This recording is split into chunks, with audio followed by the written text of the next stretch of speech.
Hot tempers cause arguments, but patience brings peace. Proverbs 15:18.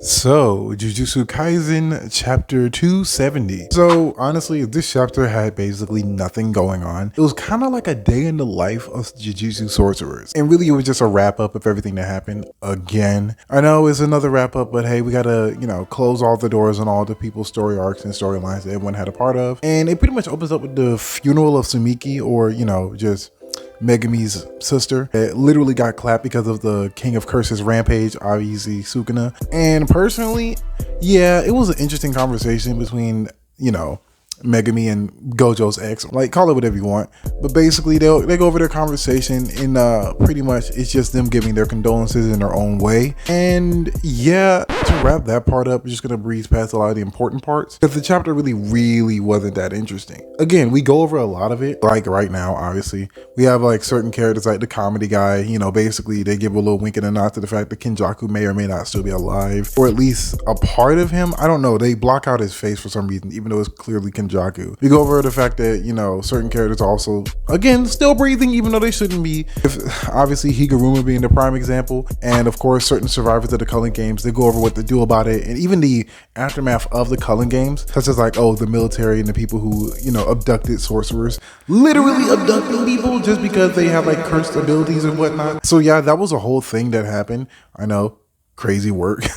So freaking wild. Like, that really happened, and basically no one was talking about it that much. It was like, oh wow, people getting kidnapped. But again, I understand it's literally a life or death battle for who's gonna survive the Culling Games. So I'm really not mad at people for like just now getting to it, and the higher ups for just now getting to it. I'm really not mad at it personally. It doesn't bother me. They had a lot going on. They had Sukuna on the rampage, etc, etc. So yeah, they go over that. And then we move on to like, just the overall, condition of Tengen's barrier and the remains of Sukuna. They go over going countermeasures and doing all types of contingency plans like they're Batman, trying to figure out how to prevent any more future Sukunas from popping up or any more complications with the barriers in Jujutsu sorcery in general, because the whole Tengen thing is literally up in the air at this point. So they really much just go over that. And then you have some of the surviving members of the old guard, the only person Gojo cared about from the old guard. I forgot his name, but old guy. So yeah, they go over that, and pretty much it goes pretty gently. Personally, it's not too much that goes on with that conversation. Besides this old head talking about some, oh well, y'all are too young to be worried about this. I'm sorry, but we really don't want to hear this right now. Like, it's a little too late for to give the old, oh, you whippersnappers are a little bit too young to be dealing with these type of pressures. Shout out goes out to, I'm not even going to attempt to try to read that name. 2021 goes as follows. They are just greedy for money and nothing more. Since they don't care about anyone at all, greed is like a virus that is spreading nonstop. 100% agree. This comes from my recent video, by the way. Shout out goes out to you, man. Peace.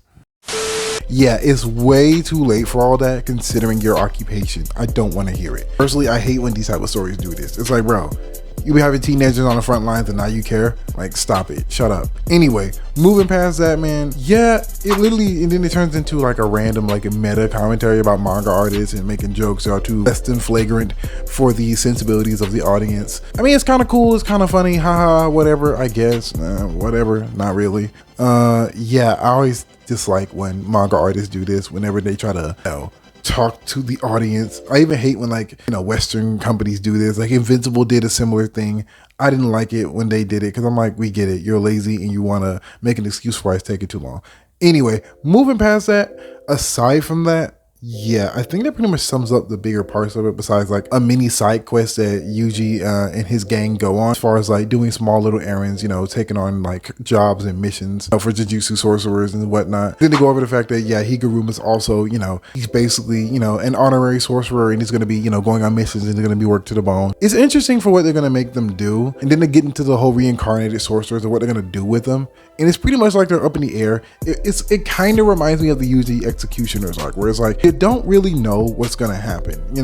They may send people to assassinate him, and even like the samurai guy was speaking about it with Maki. So yeah, it was cool. It was pretty interesting. I will say that, because who knows, this could be setting up for a season 2 or a what's the word? The Jujutsu Kaisen part 2. So yeah, that would be cool to see. Aside from that, yeah, I think that pretty much covers it. Like, yeah, besides like, you know, the very end of the manga being like, well, they do have one more mission, which leads us into the next chapter of the JJK, which we'll be getting into in the next video. And I'll let y'all know when it comes out, probably like a day after this one. You know how I feel about it. Anyway, peace.